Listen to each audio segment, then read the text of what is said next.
ചിന്തിച്ചു നോക്കൂ, സ്നേഹത്തിന്റെ പേരിലാണ് വാലന്റൈൻ ഡേ ആഘോഷിക്കുന്നത് അത്രേ. എന്താണ് ഈ സ്നേഹം? എന്താണ് ഈ ഡേ? പ്രിയപ്പെട്ട സഹോദരന്മാരെ, നമ്മുടെ കുട്ടികൾ ചിന്തിച്ചിട്ടുണ്ടോ?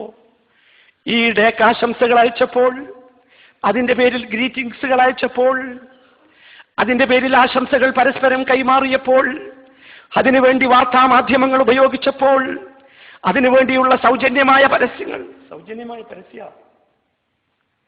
പൈസ ഒന്നും കൊടുക്കണ്ട, എത്ര കൃത്യമായിട്ട് മുസ്ലിമീന് ഇത് മനസ്സിലാവും? എന്തിനാ ഇത് സൗജന്യമാക്കുന്നത്?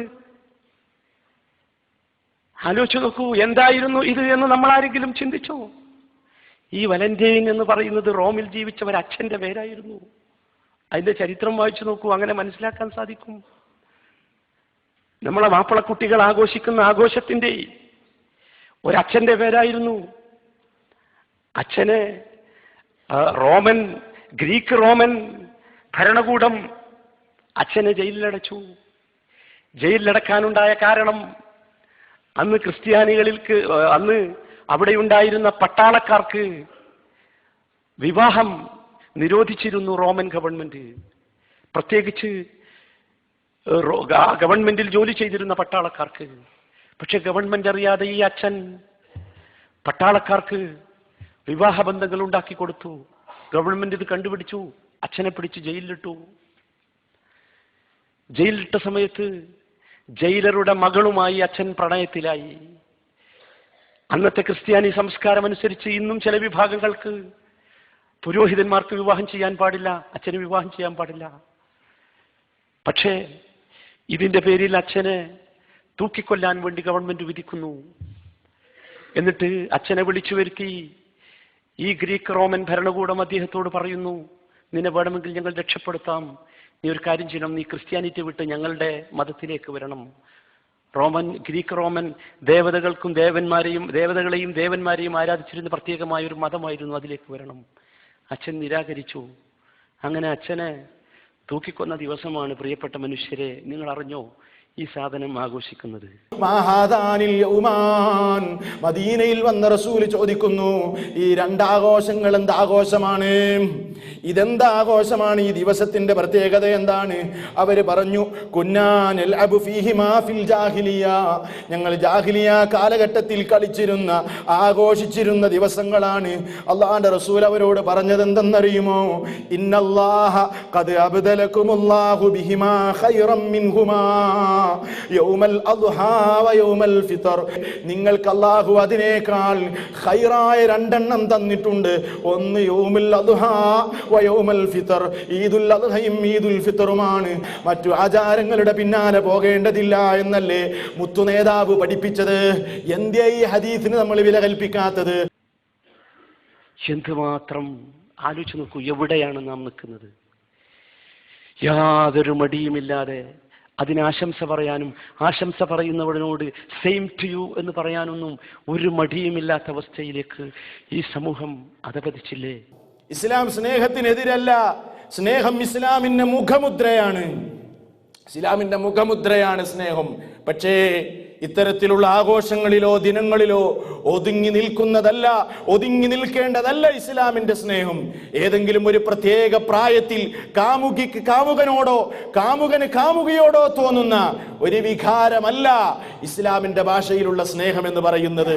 ഏതെങ്കിലും വൈകാരിക ആവേശത്തിൽ നിന്ന് ഉണ്ടാകേണ്ടതുമല്ല സ്നേഹം. പിന്നെയോ മറ്റേത് സമൂഹങ്ങളെക്കാളും സ്നേഹിക്കാനും ആദരിക്കാനും പഠിപ്പിച്ച മതമാണ് ഇസ്ലാം. ഇസ്ലാമിന്റെ പ്രത്യേകത, ഇസ്ലാം എന്ന് പറഞ്ഞാൽ സ്നേഹത്തിന്റെ മതമാണ്, കാരുണ്യത്തിന്റെ മതമാണ്. ഒന്നാമത് ഇസ്ലാം അതിന്റെ ബാലപാഠം പഠിപ്പിച്ചു.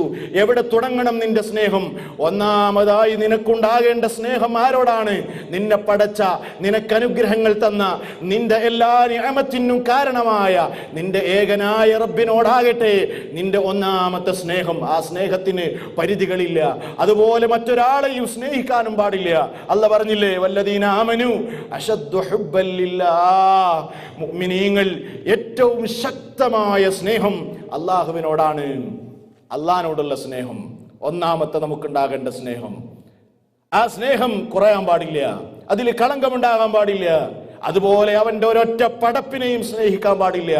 ആ സ്നേഹത്തെക്കുറിച്ച് ഖുർആൻ പറഞ്ഞത് അശദ്ദു ഹുബ്ബൻ ലില്ലാഹ്, ഏറ്റവും ശക്തമായ സ്നേഹമെന്നാണ്. അത് കഴിഞ്ഞാൽ ആ റബ്ബയച്ച ദൂതനെയാണ് പടപ്പുകളിൽ പിന്നെ ഒരു മുസ്ലിം ഏറെ സ്നേഹിക്കേണ്ടത്. അള്ളാഹനെ സ്നേഹിക്കുന്നത് പോലെയല്ല, മറിച്ച് പടപ്പുകളിൽ വെച്ച് ഏറ്റവും കൂടുതൽ സ്നേഹമുണ്ടാകേണ്ടത് അള്ളാഹുവിന്റെ റസൂലിനോടാണ്. നോക്കൂ, അവിടുന്ന് പറഞ്ഞില്ലേ, ലാ യുഅ്മിനു അഹദുക്കും ഹത്താ അകൂന അഹബ്ബ ഇലൈഹി മിൻ വാലിദിഹി വവലദിഹി വന്നാസി അജ്മഈൻ.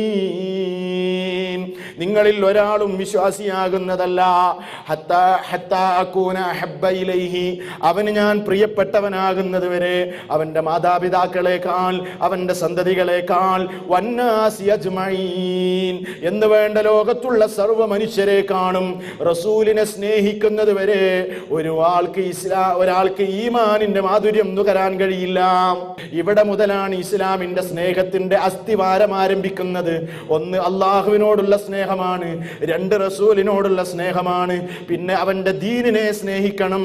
ആ ദീന് ഉൾക്കൊണ്ട സഹോദരങ്ങളെ മനസ്സ് നിറയെ സ്നേഹിക്കണം. ഇസ്ലാം അങ്ങനെയാണ് അതിന്റെ തർത്തീബ് പഠിപ്പിക്കുന്നത്. ആ റബ്ബിന്റെ മതത്തോട് നമുക്ക് അങ്ങേയറ്റത്തെ സ്നേഹം വേണം. ആ മതം ഉൾക്കൊണ്ട മുസ്ലിമീങ്ങളില്ലേ, ഈമാനിക സഹോദരങ്ങളില്ലേ, അവരോടുള്ള സ്നേഹം റസൂൽ പറഞ്ഞില്ലേ, ലാ യുഅ്മിനു അഹദുക്കും ഹത്താ യുഹിബ്ബ ലി അഖീഹി മാ യുഹിബ്ബു ലി നഫ്സിഹി. താൻ ഇഷ്ടപ്പെടുന്നത് എന്തോ അത് തന്റെ സഹോദരനും ഇഷ്ടപ്പെടുന്നത് വരെ നിങ്ങളിൽ ഒരാളും വിശ്വാസികളാകുന്നതല്ല തന്നെ. നോക്കൂ, നിങ്ങൾ റസൂലുള്ളാഹി സ്വല്ലല്ലാഹു അലൈഹി വസല്ലം പറയാണ്, നിങ്ങൾ സ്വർഗത്തിൽ പ്രവേശിക്കൂല ഹത്താ തുഅ്മിനു, നിങ്ങൾ വിശ്വാസികളാകുന്നത് വരെ. വലാ തുഅ്മിനു, നിങ്ങൾ വിശ്വാസികളാകുന്നതല്ല ഹത്താ തഹാബു, നിങ്ങൾ പരസ്പരം സ്നേഹിക്കുന്നത് വരെ. അവലാ അദുല്ലുക്കും അലാ ശൈഇൻ ഇദാ ഫഅൽതുമൂഹു തഹാബബ്തും, നിങ്ങൾ പരസ്പരം സ്നേഹിക്കാൻ ഞാനിതാ നിങ്ങൾക്കൊരു കാര്യം പഠിപ്പിച്ചു തരട്ടെയോ എന്ന് പറഞ്ഞിട്ട് റസൂൽ പറയാണ്, അഫ്ശുസ്സലാമ ബൈനക്കും, നിങ്ങൾ സലാമിനെ വ്യാപിപ്പിച്ചോ, നിങ്ങൾ പരസ്പരം സലാം പറഞ്ഞോ. അല്ലേ, ആ സലാം വ്യാപിപ്പിച്ചെങ്കിൽ സ്നേഹം ഉണ്ടാവുള്ളൂ എന്നാ. പക്ഷെ നമ്മളെ ഗ്രൂപ്പിൽപ്പെട്ട ആളെ കണ്ടാൽ നമ്മൾ സലാം പറയും. അല്ലേ, നമ്മളെ ഗ്രൂപ്പിൽപ്പെട്ട ആളെ കണ്ടാൽ നമ്മൾ സലാം പറയും. എതിരെ വരുന്നവൻ മറ്റൊരു ഗ്രൂപ്പിൽ പെട്ടവനാണെങ്കിൽ നമ്മൾ തിരിഞ്ഞു പോകുന്നു, അവനോട് സലാം പറയാൻ നമ്മൾ മടിക്കുകയാണ്. ഇന്നലെ വരെ അവൻ നമ്മുടെ സുഹൃത്തായിരുന്നു, ഇന്നലെ വരെ നമുക്ക് വേണ്ടപ്പെട്ടവനായിരുന്നു അവൻ. പക്ഷേ അവനോട് സലാം പറയാനുള്ള മനസ്സ് പോലും സഹോദരങ്ങളെ ഇന്ന് കാണിക്കുന്നില്ല. മനസ്സ് കുടുസമായി പോയല്ലോ, മനസ്സ് വല്ലാത്ത സങ്കുചിത മനസ്സിന്റെ ഉടമകളായി പോയല്ലോ. ആദർശം ഒരുപക്ഷേ വ്യത്യാസമുണ്ടാകാം, പക്ഷേ സലാം പറയുന്നതിന് എന്താ തടസ്സമുള്ളത്? അള്ളാഹുവിന്റെ റസൂല് പറഞ്ഞില്ലേ, നിങ്ങൾ സലാം വ്യാപിപ്പിക്കണേ. അള്ളാഹുവിന്റെ റസൂല് പറയാണ്, അവസാന കാലമാകുമ്പോ സലാമും മഅരിഫത്തിനായി മാറുന്ന കാലഘട്ടം. തനിക്കറിവും പരിചയമുള്ളവരോട് മാത്രം സലാം പറയുന്നു, മറ്റുള്ളവരോട് സലാം പറയാതെ അവഗണിച്ചു പോകുന്ന കാലം വന്നാൽ അന്ത്യനാളിനെ പ്രതീക്ഷിച്ചോ എന്നല്ലേ മഹാനായ നബി സല്ലല്ലാഹു അലൈഹി വസല്ലം പഠിപ്പിച്ചത്. അപ്പൊ സഹോദരങ്ങളെ, സലാം വ്യാപിപ്പിക്കണം, അപ്പോഴേ പരസ്പരം സ്നേഹിക്കാൻ കഴിയുള്ളൂ. നോക്കൂ, നിങ്ങൾ എങ്ങനെ ഒരു ഭർത്താവ് തന്റെ ഭാര്യയെ സ്നേഹിക്കണമെന്ന് പഠിപ്പിച്ചു. നോക്കൂ, നിങ്ങൾ സ്നേഹത്തിന്റെ ഉന്നതമായ മേഖലകൾ അള്ളാഹുവിന്റെ റസൂല് പഠിപ്പിച്ചു. ഒരു ഭാര്യ എങ്ങനെ ഭർത്താവിനെ സ്നേഹിക്കണമെന്ന് പഠിപ്പിച്ചു. ലേ, മഹദിയായ നമ്മുടെ ഉമ്മ ആയിഷ ബീവി പറഞ്ഞില്ലേ, റസൂല് രോഗത്തിലായി കിടക്കുമ്പോ എന്റെ മടിയിൽ കിടക്കുന്ന രംഗം, എന്റെ മടിയിൽ കിടന്ന് റസൂലുള്ള വഫാത്തായി, അതെനിക്ക് അല്ലാഹ് തന്ന നിഅമത്താണ്. അവസാന സമയം എന്റെ ഉമിനീരും റസൂലുള്ളാഹിയുടെ ഉമിനീരും സന്ധിച്ചു പോയി എന്ന് മഹദിയായ നമ്മുടെ ഉമ്മ ആയിഷ ബീവി റളിയല്ലാഹു അൻഹ പറയാണ്, എന്റെ ഭർത്താവിന്റെ, അതിലുപരി പ്രവാചകന്റെ ഉമിനീരുമായി എന്റെ ഉമിനീര് സന്ധിക്കുകയും എന്റെ മടിയിൽ കിടന്ന് റസൂല് വഫാത്താവുകയും ചെയ്തു എന്നത് വലിയ കാര്യമായി എടുത്തു പറഞ്ഞ. നോക്കൂ നിങ്ങൾ, ലോക സ്ത്രീകൾക്ക്, ഭാര്യമാർക്ക് മാതൃകയേകിയ ഉമ്മുൽ മുഅ്മിനീൻ ആയിഷ റളിയല്ലാഹു അൻഹ. സഹോദരങ്ങളെ, ഇങ്ങനെയൊക്കെയുണ്ട്. എന്നിട്ടിപ്പോ നമ്മുടെ മക്കൾ പറയാണ്, നമ്മുടെ യുവാക്കൾ പറയാണ്, എന്ത് അറേഞ്ച്ഡ് മാരേജിനേക്കാൾ നല്ലത് പ്രണയവിവാഹമാണെന്ന്. അറേഞ്ച്ഡ് മാരേജിനേക്കാൾ നല്ലത് പ്രണയവിവാഹമാണെന്ന് ആര് പറഞ്ഞു? മുസ്ലിം കുടുംബത്തിലെ യുവാക്കൾ. മുസ്ലിം കുടുംബത്തിലെ യുവതികൾ ഇല്ലേ, വാപ്പയുടെ സമ്മതമില്ലാതെ വലിയ അനുവാദമില്ലാതെ രഹസ്യമായി രജിസ്റ്റർ ചെയ്തുകൊണ്ട് വിവാഹം കഴിക്കാൻ മടിയില്ലാത്ത യുവതി യുവാക്കൾ വളർന്നുകൊണ്ടിരിക്കുകയാണ്. ഒരു സംശയവും ആ കാര്യത്തിലില്ല. പിടിച്ചാൽ കിട്ടാത്ത രൂപത്തിൽ മുസ്ലിം സമൂഹം, പ്രത്യേകിച്ച് യുവാക്കളും യുവതികളും ചെറുപ്പക്കാരികളും കുട്ടികളുമൊക്കെ, കൗമാരപ്രായമെത്തിയ കുട്ടികളെ തോന്നിയാസങ്ങളിൽ തളച്ചിടാൻ സ്നേഹത്തിന്റെയും ബഹുമാനത്തിന്റെയും ഒക്കെ പേര് പറഞ്ഞു നടക്കുന്ന സമൂഹം. സഹോദരന്മാരെ, ചിന്തിച്ചു നോക്കൂ, എന്തായിരുന്നു നമ്മുടെ അവസ്ഥ? ആരായിരുന്നു നാം? മുസ്ലിങ്ങളായ നാം. നിങ്ങളൊന്ന് ചിന്തിച്ചു നോക്കൂ, നമ്മുടെ പഴയ പാരമ്പര്യം ഒന്ന് ചിന്തിച്ചു നോക്കൂ. ഒരു നാട്ടിൽ ജീവിക്കുന്ന നാം, ഒരു ഗ്രാമത്തിൽ ജീവിക്കുന്ന നാം, നമ്മുടെ ഗ്രാമത്തിലൂടെ ഒരു ചെറുപ്പക്കാരുടെ കൈയും പിടിച്ച് നടക്കുന്നത് കണ്ടാൽ എന്തായിരുന്നു നമ്മുടെ മുമ്പത്തെ അവസ്ഥ?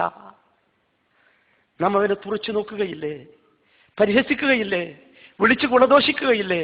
അവനോട് പറയുകയില്ലേ, എന്തൊരു തോന്യാസമാണോ നിന്റെ കുടുംബത്തെ പറയിപ്പിക്കുന്ന, നിന്റെ തറവാടിനെ പറയിപ്പിക്കുന്ന, ഉപ്പയെ പറയിപ്പിക്കുന്ന, ഉമ്മയെ പറയിപ്പിക്കുന്ന എന്തൊക്കെ വാക്കുകളായിരുന്നു നമ്മുടെ കൈകളിൽ ഉണ്ടായിരുന്നത്? എന്തായിരുന്നു നമുക്ക് അവനോട് തോന്നിയിരുന്ന വിചാരവും വികാരവും? ചിന്തിച്ചു നോക്കൂ. ഇന്നോ ആരാണ് നമ്മെ മാറ്റിയത്? ആരാണ് സഹോദര നമ്മെ മാറ്റിയത്? ഇന്നത്തെ അവസ്ഥ എന്താ? ഇന്ന് അങ്ങനെ ഒരു പെൺകുട്ടിയും ആൺകുട്ടിയും പോകുന്നത് കണ്ടാൽ പലർക്കും അവനോട് ബഹുമാനമാണ്, അഭിമാനമാണോ? എവിടെ എത്തി മനുഷ്യൻ? ചിന്തിച്ചു നോക്കൂ. ഇത് ഓരോ വിഷയത്തിലും നാം പരിഗണിക്കേണ്ട, മനസ്സിലാക്കേണ്ട വിഷയമാണ്. അഭിമന്യനായ നേതാവ് മുഹമ്മദ് മുസ്തഫ സല്ലല്ലാഹു അലൈഹി വസല്ലമ നമ്മോട് പ്രവചിച്ചു, ലതത്തബിഅന്ന സുനന മൻ കാന ഖബ്ലകും ശിബ്റൻ ബിശിബ്രിൻ. ലതത്തബിഅന്ന സുനന മൻ കാന ഖബ്ലകും. നിങ്ങൾക്ക് മുമ്പ് കഴിഞ്ഞു പോയവരുടെ ചര്യകളെ നിങ്ങൾ പിൻപറ്റുന്ന അവസ്ഥ വരിക തന്നെ ചെയ്യും, സംശയമില്ല. എങ്ങനെ നിങ്ങൾ പിൻപറ്റും? ഷിബ്റൻ ബിശിബ്രിൻ, ചാണിന് ചാണായി, വദിറാഅൻ ബിദിറാ, മുഴത്തിന് മുഴമായി, ഒരു വ്യത്യാസവും വരാതെ. അവരെങ്ങനെ ചെയ്യുന്നോ അങ്ങനെ മാപ്പിളയും ചെയ്യും. അവരെങ്ങനെ ചെയ്യുന്നോ അങ്ങനെ മുസ്ലിം നാമധാരികളായ ആളുകളും ചെയ്യും.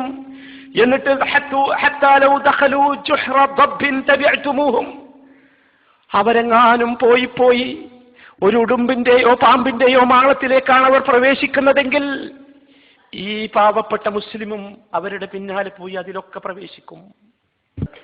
നബി സല്ലല്ലാഹു അലൈഹി വസല്ലമ സഹാബത്തിനിടയിൽ വെച്ച് ഇത് പറഞ്ഞപ്പോൾ ഖാലൂ യാ റസൂലല്ലാഹ്, അവർ ചോദിച്ചു, അല്ലാഹുവിന്റെ റസൂലേ, അൽ യഹൂദു വൻ നസാറ, താങ്കൾ ഉദ്ദേശിക്കുന്നത് ജൂതന്മാരെ കുറിച്ചും ക്രിസ്ത്യാനികളെ കുറിച്ചുമാണോ? റസൂലുള്ളാഹി സ്വല്ലല്ലാഹു അലൈഹി വസല്ലമയുടെ മറുപടി, ഖാല വമൻ, പിന്നെ ആരാ അവരല്ലാതെ? കാര്യം വളരെ അവതാളത്തിലാണ് സഹോദരന്മാരെ. വളരെ കൃത്യമായി നബി കരീം സല്ലല്ലാഹു അലൈഹി വസല്ലമ പറഞ്ഞത് അപ്പടി പുലരുകയാണ്. ഇസ്ലാമിനെ നശിപ്പിക്കാൻ ശ്രമിച്ചുകൊണ്ടിരിക്കുന്ന സയനിസ്റ്റ് ലോബികളുടെയോ പാശ്ചാത്യ ലോബികളുടെയോ അവരുടെ ആയുധങ്ങൾക്കല്ല മൂർച്ച, അവരുടെ ബോംബുകൾക്കും അവരുണ്ടാക്കുന്ന മനുഷ്യനെ നിശേഷം നശിപ്പിക്കാൻ ശ്രമിച്ചുകൊണ്ടിരിക്കുന്ന അവരുടെ ഏതെങ്കിലും രൂപത്തിലുള്ള ആയുധങ്ങൾക്കല്ല മൂർച്ച, മറിച്ച് അവർ നടത്തിക്കൊണ്ടിരിക്കുന്ന സാംസ്കാരിക അധിനിവേശമുണ്ടല്ലോ, അവർ നടത്തിക്കൊണ്ടിരിക്കുന്ന മസ്തിഷ്ക പ്രക്ഷാളനമുണ്ടല്ലോ, മുസ്ലിമിന്റെ ബുദ്ധിയെ, മുസ്ലിമിന്റെ തലച്ചോറിനെ, മുസ്ലിമിന്റെ സംസ്കാരത്തെ, മുസ്ലിമിന്റെ ജീവിത രീതിയെ, മുസ്ലിമിന്റെ കുടുംബത്തെ, മുസ്ലിമിന്റെ വീടിനെ, അങ്ങനെ മുസ്ലിമിന്റെ എല്ലാറ്റിനെയും നശിപ്പിക്കാൻ ശ്രമിച്ചുകൊണ്ടിരിക്കുന്ന ശക്തമായ ഈ അധിനിവേശമുണ്ടല്ലോ, വിശ്വാസികളെ ബോംബിനേക്കാൾ, ആയുധങ്ങളെക്കാൾ, പട്ടാളങ്ങളെക്കാൾ, ഭരണകൂടങ്ങളെക്കാൾ നാം ഭയപ്പെടേണ്ടത് അവയാണ്. സഹോദര സഹോദരി, മനസ്സിലാക്കണം, സ്നേഹമെന്നത് അല്ലാഹു സുബ്ഹാനഹു വ തആല മനുഷ്യരെ സൃഷ്ടിക്കുമ്പോൾ അവരുടെ ഹൃദയങ്ങളിൽ ഇട്ടുകൊടുത്ത പ്രകൃതിപരമായ വികാരമാണ്. അതേതെങ്കിലും ഒരു പ്രത്യേക കാലഘട്ടത്തിൽ പ്രത്യേക കാരണങ്ങളാൽ അണപൊട്ടിയൊഴുകുകയും കാരണങ്ങൾ നശിക്കുമ്പോൾ എല്ലാം അവസാനിപ്പിച്ചു, ഇനി നിനക്ക് നിന്റെ കുടുംബത്തിലേക്ക് മടങ്ങാമെന്ന് പറഞ്ഞ് വഴിയിൽ ഉപേക്ഷിച്ചു പോകേണ്ടതല്ല. പവിത്രമായ ദാമ്പത്യ ബന്ധമെന്ന തിരിച്ചറിവ് നമ്മുടെ യുവാക്കൾക്ക് ഉണ്ടാകേണ്ടതുണ്ട്. അതിന് ഇസ്ലാമിന്റെ സന്ദേശങ്ങളിലൂടെയല്ലാതെ സാധ്യമല്ല, അല്ലേ? അടുത്ത കാലഘട്ടത്തിൽ മീഡിയകളിലൂടെ എത്ര നമ്മൾ കണ്ടു, എത്ര കണ്ടു, പെണ്ണിന്റെ പളപളപ്പ് കണ്ട് സ്നേഹിച്ചു, അല്ലേ, പ്രണയിച്ചു, എല്ലാം കഴിഞ്ഞു, ഇനി എല്ലാം അവസാനിച്ചു, നിനക്ക് നിന്റെ വീട്ടിലേക്ക് പോകാം, ഞാൻ എൻ്റെ വീട്ടിലേക്ക് മടങ്ങുന്നു, എല്ലാം തീർന്നു. എന്തേ? ഒരു പ്രത്യേകമായ കാരണത്തിൽ ഉദിച്ച സ്നേഹം അത് കഴിഞ്ഞപ്പോ തീർന്നുപോയി. അതല്ല സ്നേഹം. നോക്കൂ നിങ്ങൾ, ഇസ്ലാം സ്നേഹത്തെക്കുറിച്ച് പഠിപ്പിച്ചത്, ഭാര്യ ഭർത്താക്കന്മാർ തമ്മിലുള്ള സ്നേഹത്തെക്കുറിച്ച് പഠിപ്പിച്ചത് യൗവനത്തിൽ സ്നേഹമായി പടർന്ന് പന്തലിച്ച് വാർദ്ധക്യത്തിൽ അത് കാരുണ്യമായി വിശാലമാകാൻ പര്യാപ്തമാണ്. ഇസ്ലാമിന്റെ സ്നേഹം എന്ന് പറയുന്നത് മവദ്ദത്തൻ വറഹ്മത്തൻ എന്നാണ് ഖുർആനിന്റെ പ്രയോഗം, അല്ലേ? ശാരീരികമായ പളപളപ്പും സൗന്ദര്യവും യൗവനവും ഒക്കെ തിമിർത്ത് നിൽക്കുന്ന കാലഘട്ടത്തിൽ ഒരുപക്ഷെ അത് പരസ്പരം വഴിഞ്ഞൊഴുകുന്ന സ്നേഹമാകാം. എങ്കിൽ ആ യൗവനം വാർദ്ധക്യത്തിലേക്ക് വഴി നീങ്ങുമ്പോൾ അത് കാരുണ്യമായി പരിണമിക്കുന്നതാണ് ഇസ്ലാമിന്റെ കുടുംബജീവിതം എന്ന് പറയുന്നത്. അത് തിരിച്ചറിയാൻ നമ്മുടെ യുവാക്കൾക്ക് കഴിയേണ്ടതുണ്ട്, യുവതികൾക്ക് കഴിയേണ്ടതുണ്ട്, ആധുനിക സമൂഹത്തിന് കഴിയേണ്ടതുണ്ട്.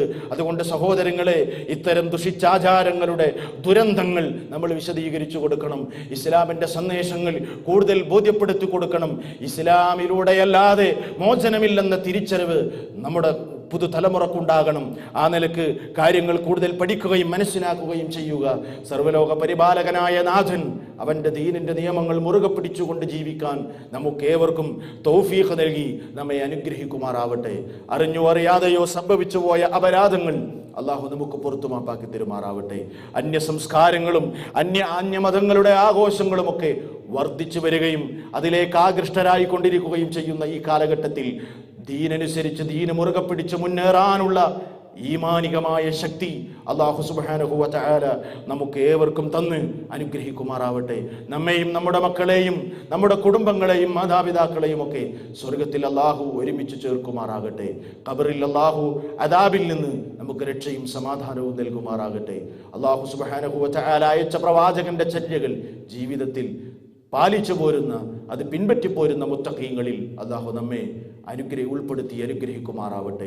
ഫിത്തനകളിൽ പ്രത്യക്ഷമായതും പരോക്ഷമായതുമായ സർവ്വ ഫിത്തനകളിൽ നിന്നും അല്ലാഹു നമ്മെ കാത്തുരക്ഷിക്കുമാറാവട്ടെ. നമ്മുടെ ഈമാനിനെ നിലനിർത്താനുള്ള മാനസികമായ കെൽപ്പ് അല്ലാഹു നമുക്ക് തന്ന് അനുഗ്രഹിക്കുമാറാവട്ടെ.